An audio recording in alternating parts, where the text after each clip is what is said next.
First live web ચેનલના પ્રાયોજક છે Gujarat emporium. Thol તળાવ 50,000 પક્ષીઓનું ઘર. દર્શક મિત્રો, અમદાવાદની નજીક આવેલું એક એવું પક્ષી અભયારણ્ય જેના વિશે આજે આપણે વાત કરીશું. થોળ પક્ષી અભયારણ્ય એ માનવ સર્જિત સરોવર છે. થોળ પક્ષી અભયારણ્યમાં 12 ઓગસ્ટ 2021ના રોજ રામસર સાઇટ એટલે આંતરરાષ્ટ્રીય મહત્વ ધરાવતી જલ પ્રાપ્તિ વિસ્તાર તરીકે તેને માન્યતા આપવામાં આવી છે. પક્ષીવિદો માટે તેમજ પક્ષી પ્રેમીઓ માટે તો આ ખૂબ જ ખ્યાતનામ જગ્યા છે. આપ સૌ પણ લોકો તેની મુલાકાત કોઈ વખત જઈ આવ્યા હશો. આ જગ્યાએ દેશ વિદેશથી પક્ષીઓ આવતા હોય છે. શિયાળામાં તેઓનું આગમન થતું હોય છે. સામાન્ય રીતે નવેમ્બર માસથી લઈને ફેબ્રુઆરીના અંત સુધી પક્ષી અભયારણ્યમાં પક્ષીઓ જોવા મળતા હોય છે. તાજેતરમાં જ 27 અને 28 જાન્યુઆરી દરમિયાન થોળ તળાવના અભયારણ્ય વિસ્તારમાં પ્રવેશબંધી હતી, કેમ કે સમગ્ર પક્ષી અભયારણ્યમાં પક્ષીઓની વિવિધ જાતિઓની ગણતરી કરવાની હતી, જેમાં પક્ષીવિદોએ જુદી જુદી પદ્ધતિ દ્વારા અંદાજે 45,000 થી 50,000 પક્ષીઓ હોવાનું તારણ કાઢ્યું. આગામી દિવસોમાં ઝોન પ્રમાણે ડેટા ભેગો કરી કેટલા, કેવા અને કયા પક્ષીઓ તેના વિશેની માહિતી પણ કરવામાં આવશે. પ્રવાસીઓની વાત કરીએ તો થોળ ખાતે વર્ષ 2021-22માં કુલ 56,490 પ્રવાસીઓએ મુલાકાત લીધી, જ્યારે વર્ષ 22-23માં 66,542 પ્રવાસીઓએ મુલાકાત કરી અને આ વર્ષે એટલે કે 23-24માં અત્યાર સુધીમાં 42,815 મુલાકાતીઓ આવી ચૂક્યા છે. તળાવ વિશેની વાત કરીએ તો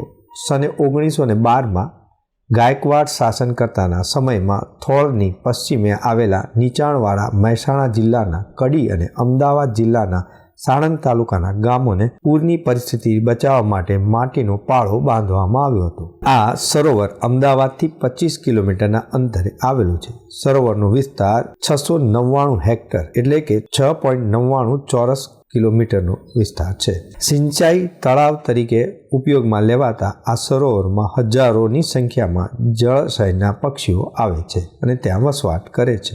શિયાળામાં આવતા યાયાવર પક્ષીઓ માટે આ આશ્રયસ્થાન બની રહ્યું છે. બોમ્બે નેચરલ હિસ્ટ્રી સોસાયટીની આ સરોવરના વિસ્તારને મહત્વ પક્ષી વિસ્તરણ તરીકે જાહેર કરેલું. સને 1986માં ગુજરાત સરકારે આ સરોવર વિસ્તારને ગેમ રિઝર્વ જાહેર કર્યું. ત્યારબાદ સને 1988માં એ વન્ય જીવન સંરક્ષણ અધિનિયમ 1972ની કલમ 18 અન્વયે અભયારણ્ય પણ જાહેર કરાયું. સને 1988થી આ જલ વિસ્તાર અભયારણ્ય જાહેર થવાથી તેનું સંરક્ષણ અને વ્યવસ્થાપન વૈજ્ઞાનિક ઢબે કરવામાં આવે છે. થોળ જલ વિસ્તારમાં જુદી જુદી નહેરો દ્વારા વરસાદી પાણી આવે છે. સરોવરની સંગ્રહ શક્તિ મુજબ 9 ફૂટ પાણીના લેવલ બાદ વધારાનું પાણી વેસ્ટ વિયર મારફતે વહી જાય છે. આ સરોવરની મહત્તમ પાણી સંગ્રહ શક્તિ 312 મેગા ઘન ફૂટની છે. તેમજ રાજ્ય સરકાર દ્વારા પક્ષીઓના લાભાર્થથી 3 ફૂટ કે 6 ફૂટ પાણીનું લેવલ રાખવામાં આવે છે. આ જલ વિસ્તારમાં મુખ્ય 4 પ્રકારની માછલીઓ જોવા મળે છે, જેમાં સિંગી, કટલા, રોહુ અને મિગરલ છે. આ ઉપરાંત ઉભયજીવી પ્રાણીઓમાં બુલફ્રોગ, માર્બલ ટોડ છે.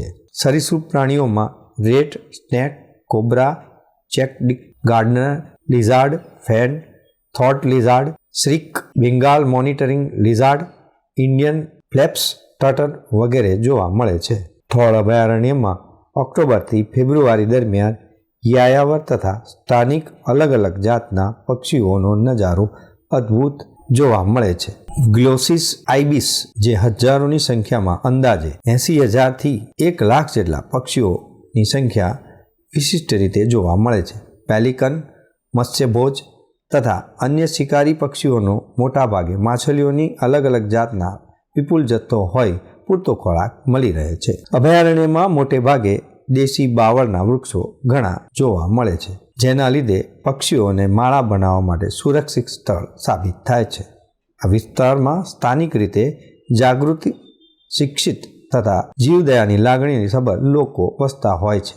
પક્ષી શિકારની અન્ય વિસ્તારની તુલનાએ અહીંયા કોઈ પણ પ્રકારની ઘટના હજુ બનતી નથી, જે ખૂબ જ પ્રશંસનીય પાત્ર છે. તો દર્શક મિત્રો, જોયું ને કે થોળ તળાવ કે જે 50,000 પક્ષીઓનું ઘર છે, જ્યાં પક્ષીઓ ખૂબ જ કિલ્લોલ અને મુક્તપણે વિહાર કરી શકે છે. દર્શક મિત્રો, આ હતું વિશેષ.